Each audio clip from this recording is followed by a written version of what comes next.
Hi guys, and welcome to another episode of Kabir Considers. In this video, I'm going to react to Black Hawk Down, the Battle of Mogadishu, Part 1. Now, I've been wanting to watch a video like this for quite a while, since I reacted to the movie Black Hawk Down.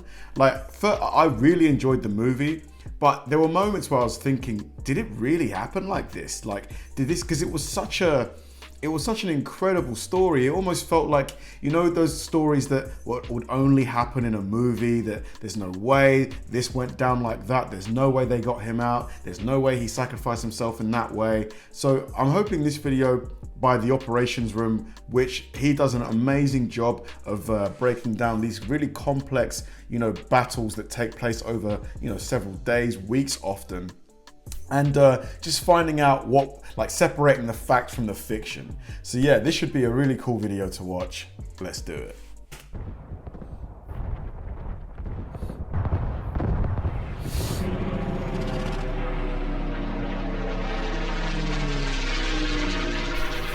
Let's go. This is Romeo 6-4 to all elements. Irene, Irene, Irene. With the launch code issued, the Earth rumbles as the armada of helicopters lift off the ground and head out. Somali spotters near the airport radio ahead to warn that the Americans are on their way. As they fly out over the airport perimeter towards the ocean, a convoy of 9 Humvees and 3 5-ton trucks leave the base and head towards the city. It's 3:35 PM. The raiding force should be in and out in 30 minutes. And usually whenever they put a time estimate on stuff like this, it actually rarely comes to pass that it takes that long. Somalia is in civil war, with multiple parties and clans violently competing for power. UN troops have been deployed to the country to maintain peace and ensure the distribution of food supplies to the people. The UN brings about a settlement between the factions to lay down their arms and move towards national unity and democracy. One faction, the Somali National Alliance, or SNA, despite signing the agreement, ignores it and attacks UN troops in the area in June 1993. Big mistake. The US deploys Task Force Ranger to Mogadishu Airport, a special forces group made up of Rangers, SEALs, the 160th Special Operations Aviation Regiment, and a company from the 1st Special Forces Operational Detachment Delta. So these are not your everyday run-of-the-mill soldier. These guys are very good. Also known as Delta Force. Task Force Ranger, or TFR, are here to find and kill or capture the leader of the SNA, General Mohammed Farah Aidid. The SNA is predominantly made up of Aidid's own clan, a form of family tribal structure, the Harbour Gadir, and it is hoped that toppling Aidid will halt the violence. Task Force Ranger launches raids into Mogadishu to capture Aidid, but have so far been unsuccessful. In July 1993, American Cobra attack helicopters launch rockets and cannon fire into a building they believe to be hosting a meeting between Aidid and his war council. Aidid isn't present, and an American war correspondent reports that the meeting was actually between Somali elders discussing routes to peace. Oh no! Oh man! With 200 casualties inside the building, the SNA seized the opportunity to promote anti-American sentiment and propaganda in the city. Oh man. Fury at the Americans' presence builds in Mogadishu, and 4 Western journalists covering the story are killed by an angry mob. On the 3rd of October 1993, Task Force Ranger receives a tip-off of the location of an SNA meeting in the city, with Aidid's foreign minister Omar Salad El-Meem and his top political advisor Mohammed Hassan Awali in attendance. With just 2 hours' notice, TFR prepares and launches a raid to snatch them both, hoping this will bring them closer to Aidid himself. The plan is for AH-6 Little Birds to land the Delta Force teams on the street outside the target building containing El-Meem and Awali, and they will storm the building. Meanwhile, 4 Ranger Chalks, squads of 15 men, will fast rope down from hovering Black Hawks to each corner of the block surrounding the target building. I'm still thinking about the unfortunate event that happened with the elders, the ones that got killed. I mean, you would think that the US, but I guess no matter how good the information is, it's not going to be 100% reliable, is it? There's always going to be things that maybe get lost in translation, or, you know, for some reason, maybe they've just been lied to. And establish a perimeter. Once the prisoners are secured, the Humvee and truck convoy led by Lieutenant Colonel Danny McKnight will roll in front of the target building, load the entire raiding force and prisoners on board, and exfil back to base before ID's militia can mobilise against them. All the while, the Blackhawks and Littlebirds will circle around to provide air cover. A command and control Blackhawk directs the forces, and a combat search and rescue helicopter is ready to react to any problems should they arise. For more substantial problems, the 10th Mountain Division are on standby, as a quick reaction force at their base in the west of the city. The peacekeeping UN Pakistani and Malaysian troops and armour are not on standby, but occupy the new port area of the city in the south. Why were Pakistan and Malaysia there? Oh, part of the UN group. It's interesting how, you know, countries can cooperate like this in quite a positive way. I like to see it, you know. I wish that the whole world could just kind of get along. The whole plan should take 30 minutes to complete. With an EP-3 Orion and an OH-58 Kiowa circling overhead providing a live video feed to overall Commander General Garrison, the helicopters scream in towards the target building in the area of the Olympic Hotel to begin the assault. Tyres are burning around the city. With US forces jamming radio signals, the tyre burning is a signal to the SNA militia throughout the city that the Americans are coming. AH-6 Littlebirds, armed with miniguns and rocket pods, lead the way up Holwardig Road to spot any armed Somalis, and with the coast clear, the MH6s throw up a dust storm as they land with precision in front of the target building.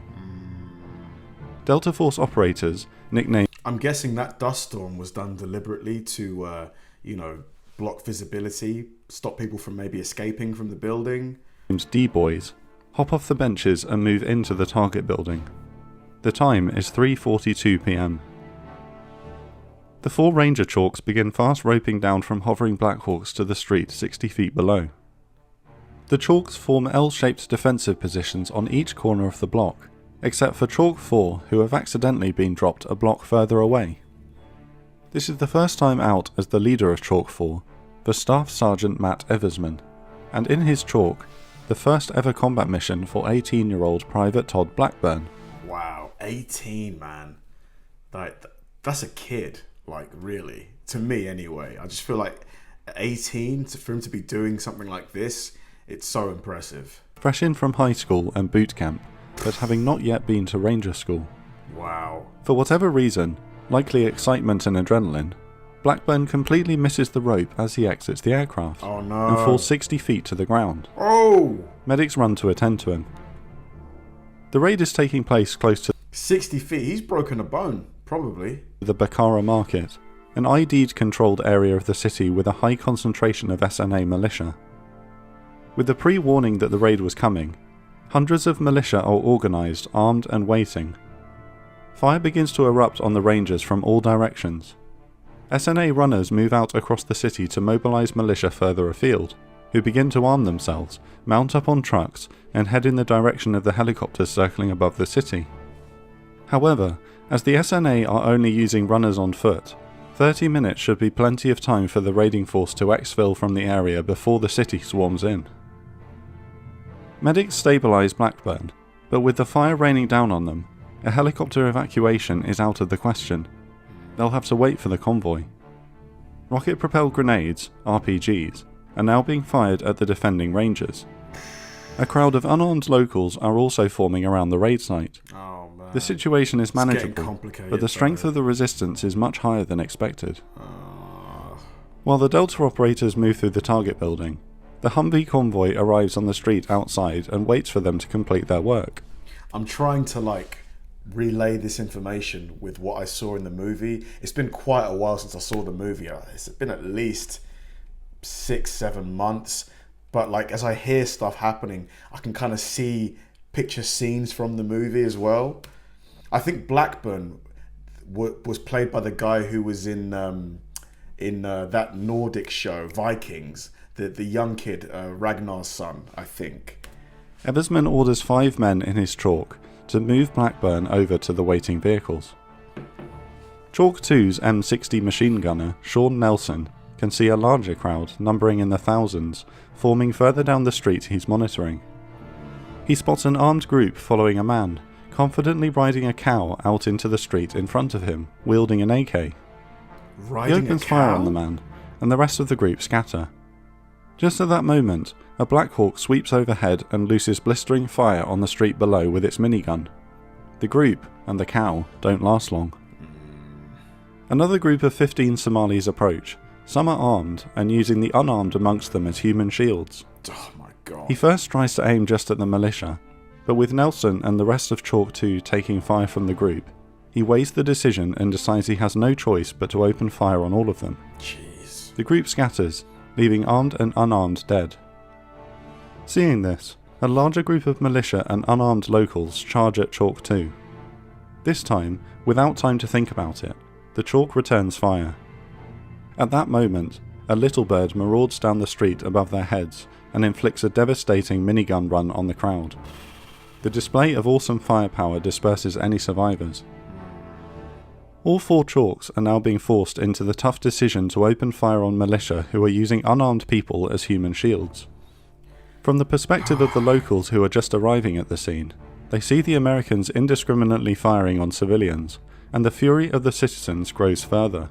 Yeah, both things are just catalyzing each other, you know, like it's just escalating and escalating and escalating. And obviously, you know, I don't like the fact that human shields were used, but, you know, from the perspective of the locals, they're thinking, oh, why are these Americans here, you know, forcing us to do this or that? Oh man, just war, battle, it's just not nice, is it? These are the realities. The hornet's nest has been stirred. Lieutenant Colonel McKnight sends 3 Humvees to carry critically injured Blackburn back to base immediately.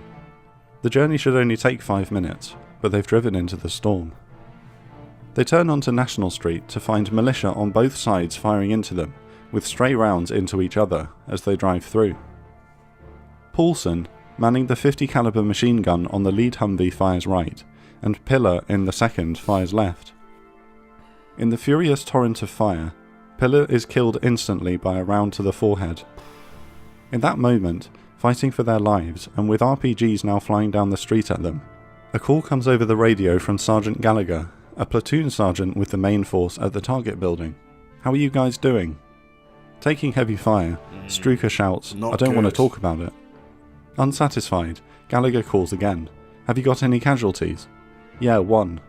Strucker replies, deliberately short. Who is he and what's his status? It's Pillar. And what's his status? He's dead. The busy radio network falls to silence. The first, but not the last, TFR trooper has lost his life. Sustaining further injuries, Strucker's Humvees continue to fight their way back to the airport. The Delta boys have apprehended the 2 targets and a further 22 SNA prisoners and are loading them into the trucks. I remember the estimate for this mission was 30 minutes, wasn't it? You know, we must be talking a good few hours now at least. It's now nearly 40 minutes after the first boots landed. Oh, really? The process of clearing the building and processing minutes. the prisoners is taking longer than expected. There is also confusion with the Delta team waiting for the comms from the convoy to leave the building, and the convoy waiting for the Delta team to let them know that they've apprehended the prisoners. Every minute the mob grows stronger, but the Rangers and circling helicopters are so far keeping them at bay. Chalk 4 Rangers Galantine and Berenson take non-critical hits, with Galantine losing a finger. Chief Warrant Officers Cliff Elvis Walcott and Donovan Bull Briley, pilots of Super 6-1, continue to manoeuvre their helicopter at low level above the action, their crew chiefs discharging thousands of rounds from their miniguns at the militia below, and 4 Delta snipers picking off the enemy through the open doors. On the first day of the ground war of Desert Storm, Walcott had been one of the pilots to fly special forces deep into Iraq to recon Saddam's forces. No way. He is a legend in the special operations community. During a turn to port, starboard gunner Staff Sergeant Warren spots a militiaman with an RPG below him. Hey, I've got a guy with an RPG. He's at 5 o'clock moving to 6 o'clock. Sergeant Randy, the portside gunner, can't spot the man as the helicopter continues the turn. Is he by a building or something you can describe? Before Warren can respond, the RPG round flashes skyward and hits the tail of Super 6-1. Down it The goes. Black Hawk enters an uncontrollable spin. The Rangers of Chalk 2 hear the impact and watch in horror as one of their own helicopters spins erratically around the sky, smoke trailing from its tail. The radio net erupts in panicked calls. "We got a Black Hawk going down. We got a Black Hawk going down." Delta operator Sergeant Smith isn't wearing his seatbelt and desperately holds onto a crew seat, the spin pulling his legs outside the door of the aircraft as it descends. He took an RPG, 6-1 is going down. In the cockpit, Walcott coolly and in a banterous fashion asks his co-pilot, "Hey Bull, you gonna pull the PCLs offline or what?" A procedure to attempt to control the spin. It's no use, and still maintaining his composure, Walcott makes one last radio transmission, 6-1 going down. The Black Hawk clips a roof and ploughs into the street below, rolling over onto its side in a ball of dust and debris. Both pilots are killed instantly. It is later deemed likely that Walcott deliberately pitched the helicopter's nose down at the last second, ensuring that the pilots absorbed the impact, saving the lives of the crew in the back. Wow. What a hero. If that's what truly happened, because he just completely abandoned any thought of preserving his own life. He just, let me take one for the team. The command and control bird above orders all available nearby Rangers to push to the crash site. Chalk 2 is nearest, so 8 of the 15 Rangers in that chalk move out on foot into the city. The convoy is ordered to prepare to move to the crash site immediately. A message is sent to the Quick Reaction Force of the 10th Mountain Division to mobilise for the massive fight that is about to take place. Aidid is not to be underestimated. He was educated in Rome before postgraduate study in military science at the Frunze Military Academy in the Soviet Union. He has carefully studied the Soviet campaign in Afghanistan in the 1980s and found that guerrilla forces were successful in bringing down Soviet attack helicopters with shoulder-launched RPGs. So that's where he got His it battle from. plan with the Americans is to draw them deep into his territory in the city, and then swarm the area with RPGs, bring down a helicopter, and then collapse the city around the troops on the ground, overrunning them in the chaos. Super 6-1's shootdown is no accident. Of the surviving 2 crew and 4 Delta operators, only 2 are not seriously injured.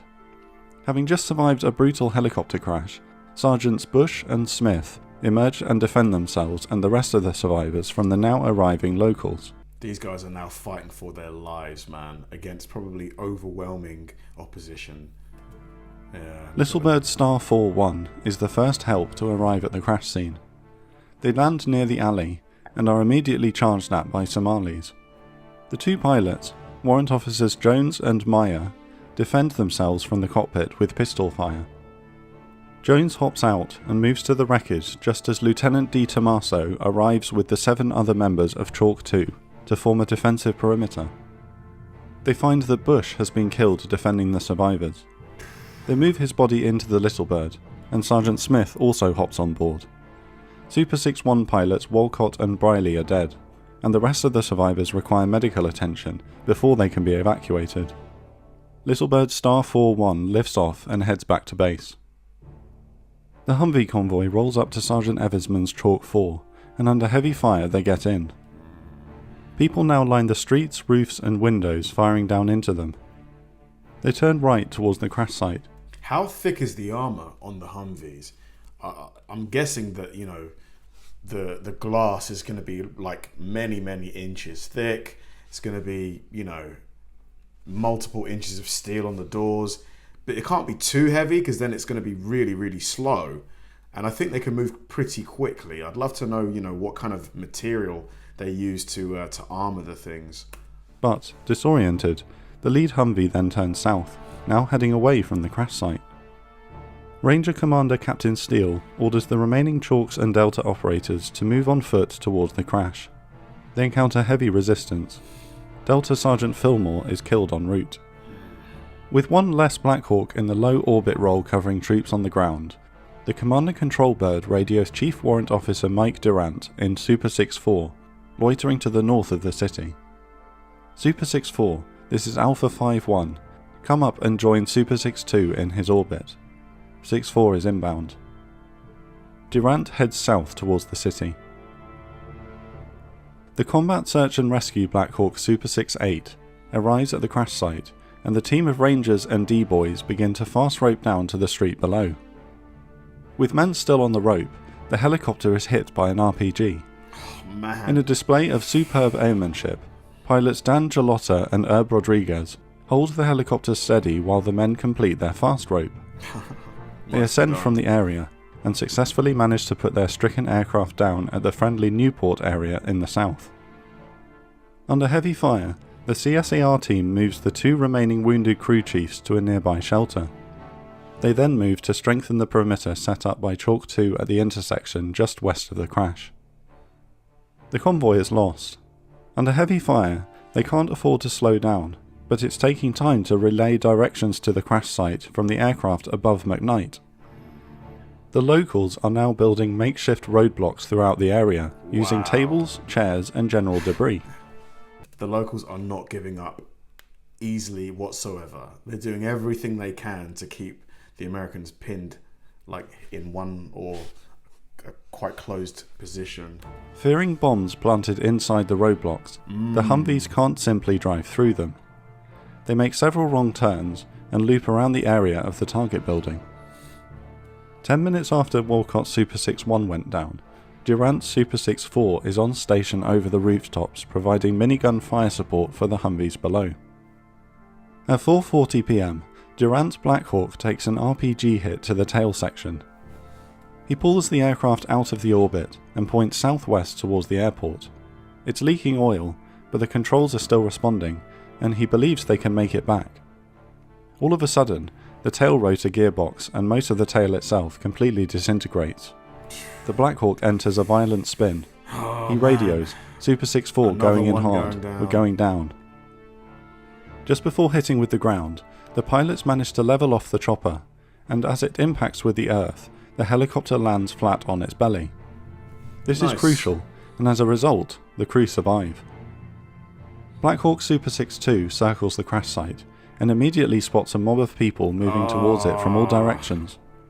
They can see the convoy still driving around lost in the city. To the west, Struker's 3 Humvees that had earlier evacuated Private Blackburn back to the airport have now rearmed, and with a volunteer force of cooks, clerks, and injured rangers, are attempting to fight their way back into the city.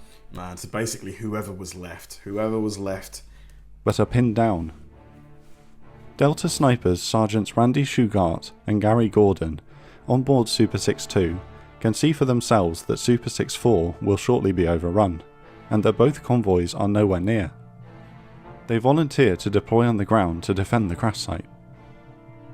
At first, Harrell and Matthews in the command and control bird reject the request, but after discussion they agree that they have no choice, and if anyone can hold off the mob, Delta Force operators, the elite of the US military, might be the only chance to save the crew of Super 6-4. Shugart and Gordon are inserted on the ground nearby, and make their way to the crash site. They find that all 4 crewmen have survived the crash. The Delta operators carefully move Durant to a tree next to a shack on the right side of the downed helicopter. His back and leg are broken. They hand him his MP5K submachine gun, before moving to the other side of the Black Hawk to face the incoming mob. To his left is an alleyway. Durant covers their backs by firing on any Somali that emerges. Super 6-2, the helicopter that had dropped Shugart and Gordon on the second crash site, is now circling overhead, opening fire on the armed crowd bearing down on the crash site. The RPG fire up at them is intense, and nearby helicopters warn Super 6-2 of how close the explosions are getting. With snipers on nearby Little Birds also firing down on the crowd, the mob is being kept at bay. But it doesn't last. On the ground, Durant hears Gary Gordon cry out in pain from the other side of the helicopter. Oh mate, he's been hit. After a few seconds, Shugart brings Gordon's weapon to Durant, loaded and ready to fire. Above them, Super 6-2's pilot Mike Gaffina sees Gordon has been killed and radios a desperate plea. This is Super 6-2. Ground element crash site number 2 has no security right now. They have one guy on the ground. Are there any nearby ground forces moving to Crash Site 2 at this time? Negative, not at this time. No support. RPGs continue to flash up towards Super 6-2, and finally, one connects on the starboard side of the aircraft. His co-pilot and one of the Delta snipers in the back are heavily wounded in the blast. Gafina has almost no control over the aircraft and somehow manages to crash land it in the Newport area to the south. The miniguns of Super 6-2 are no longer raining lead from above, and after an hour of desperate fighting, Shugart runs out of ammunition. The mob finally overruns Super 6-4. 3 of the 4 crewmen and snipers Gordon and Shugart are all killed. The angry locals are in the process of beating Durant to death when his life is spared by an SNA member who decides to take him to Aidid as a prisoner. Shugart and Gordon would later be awarded posthumous Medals of Honor. Wow. The convoy is taking a hammering in the city, with 50% of the troops inside the vehicles now having suffered gunshots or shrapnel wounds. Struker's Humvees are unable to fight their way back in. 2 Blackhawks have been shot down, another 2 have been damaged by RPG hits, and most of the others are riddled with bullet holes. Chalks 1, 2 and 3 are taking casualties on foot fighting to and defending Crash Site 1. The mission launched at 3:35 PM and was supposed to take 30 minutes. The fight will continue throughout the night, and the troops on the ground are running out of water and ammunition and didn't bring night vision equipment. The situation is bleak. Very bleak. But the 10th Mountain Division is mobilising. If the Rangers and Delta operators on the ground can hold out into the night, 100 Malaysian and Pakistani tanks and armoured vehicles, with US Humvees, can launch a large-scale armoured assault into the city. The time is now 5:40 PM. The rescue convoy won't move out until 11:30 PM. They're in the fight of their lives. Jeez, man. Still so much time left. Oh my god, wow. That video was incredible. I have to take my hat off to the operations room. Like, I just felt, so immersed in it. Such an intense battle.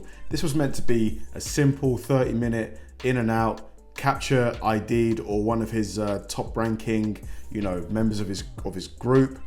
But no, it descended into absolute chaos really, really quickly. Your heart goes out to the soldiers who lost their lives, because their families, their friends, their fellow soldiers, so many lives affected.